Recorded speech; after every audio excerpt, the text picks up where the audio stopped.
Hi everyone, Francine Hernandez here with Your Daily Practice, and today we are shooting video 4 of our Pilates and Layers series. So today's exercise is the chest lift with rotation, which focuses on the abdominals with the emphasis in the obliques and also the stability of the pelvis as you're doing the exercise. So if you were able to watch last week's video, I spoke about contraindications of lifting the head into flexion. And for our purposes here, for this exercise, those contraindications would be, again, osteoporosis or even just extreme neck tension. If you have a client that has a lot of tension in their neck and that tension increases when they're coming up into flexion, then you might want to think about some other options to give them to strengthen their abdominals and those obliques. And I'm going to give you a version of the chest lift with rotation today that can be used with the head facing or the head staying down onto the mat. So what we're going to do is first do a preparatory exercise, then we'll do the classic pose with some cues that may help get your clients a little deeper into the pose, and then finally I'll show you that modification. So let's go ahead and get started. We're going to come down onto the mat, and from here we'll start with that prep. So before we begin that, what I like to cue my clients to do is actually to walk their feet forward a little bit, away from their torso. And what that does, I find, is help soften the spine into a neutral or natural spine position, with the back of the tailbone resting against the mat, the shoulder blades open, the backs of the shoulders into the mat, rather than, if you can imagine, if their feet are quite close, then we get a little extra tucking, the hips start to lift away from the floor. So that's just a little tip, is to walk the feet forward a little farther away. From there, then start to talk about the cueing of the abdominals and the core stability. So before we even lift up and do the exercise, to imagine the waist narrowing, imagine the abdominals pulling in from the front, from the back, and from the sides. And you can give your clients some images.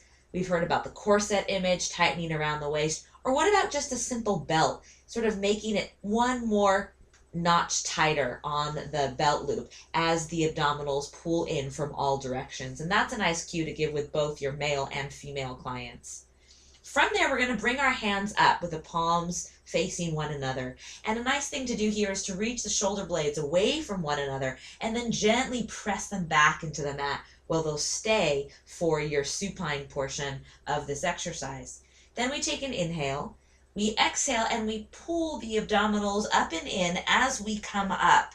And then from here, I like to ask people to imagine a straight line in front of them. We're going to inhale again here at the top, and as we exhale, the fingertips are going to go over to one side of that straight line. So we're still lifted and reaching towards that imaginary line. Then we're going to come back through the center, and we're going to exhale again and go over to the other side. Now remember, we talked about pelvic stability, so we're trying to keep the pelvis still, the hips down, and we're just reaching and rotating. We're trying not to laterally flex or bend, we're just rotating around an axis. And then we're going to come right back down and rest our head and rest the arms. From that prep, now hopefully your clients can get that idea of rotating around an imaginary midline. So then, taking the hands behind the head, that traditional position, I like to cue clients to have their elbows in their peripheral vision. So not closed and also not way out, pinching the shoulder blades together. That can be very uncomfortable. So peripheral vision, we inhale again. We think about narrowing the waist, keeping the hips stable, and we lift up. And then from there, rotating to one side, and then coming back to center, and then rotating to the other side and coming back to center. And then another cue to make it more challenging. As I rotate to this side, the top of my bottom shoulder blade, I'm trying to keep off of the mat. I'm trying to lift up a little bit higher. And then I come back to center, same thing to the other side. I'm trying to lift and reach away from the mat.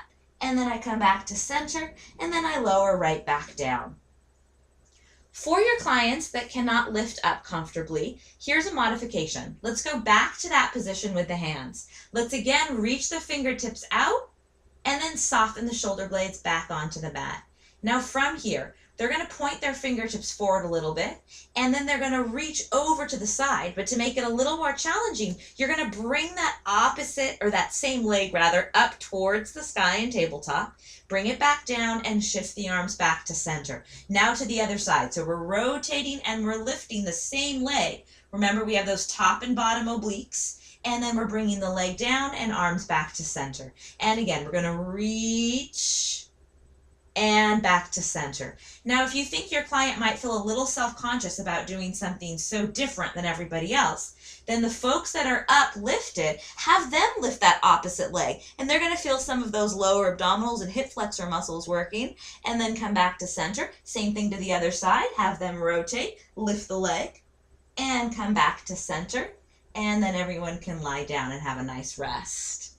So I hope those variations gave you some ideas on how to make it more challenging for the clients that need a little bit extra work. Remember, lifting that bottom shoulder blade, the top of that bottom shoulder blade off of the mat. And then for the clients that can't quite get the head and the shoulders off comfortably, using the arms to replicate that idea of the rotation as they lift the leg, and they'll get that engagement through the side of the body, the obliques. So I can't wait to see you next time. Thank you for joining me, and have fun practicing. Bye.